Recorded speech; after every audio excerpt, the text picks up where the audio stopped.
na-ayọbụ ka anyị kwụsị na ise vidio ebe anyị na-eri ego o se trigger insecurity. Ọ bụrụ na ịchọ inye mmadụ ego biko gwa onye kamera nye vidio na gị. Anya ụfụ eji eso anyị nwebụ ndị Igbo kịta dị too much. Who do you want to entice? Wapụta the richest man enwere na ana Yoruba, wapụta the richest man enwere na ana Hausa, wapụta the richest man enwere na ana Igbo. Were aka gị kpọọ resort ka ị mara ego ibu ya. But you can't see them advertising their luxury personal lifestyle on social media. Or somebody who Elon Musk, or somebody who Bill Gates, all these individuals, they are busy advertising creation of wealth. They are busy advertising creation of employment. In given on today, in a successional plan, actual gafro, can your legacy you leave behind.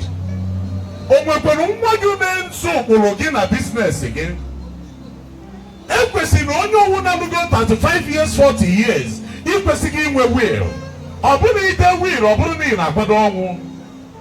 Maka na your will ka ihe ede ka obi gị dị.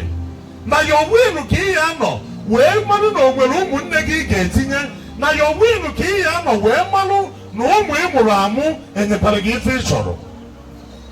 We have to plan very well. Can you reduce one again as social media madness I constitute everywhere? Can you do promote human capital development? Government if I maintain a social media but die in all die in school. Poverty alleviation program. Oburu no no try here na see the camera first says in a nearby gonna put on the trigger a lot of negative influence against we individuals. Can even check we have. If we are young youth today, we see an akaja they put on manu or see no was up people 2 million naira that to only one occasion. It's like akaja you see put on manu, he will never believe you. It's high time we should tell ourselves the truth. It's high time we should face the reality of life. Currently, to impact our youth and the society positively, not negatively. Ebe onye kwụsịrị ka nke onye ọzọ malitere.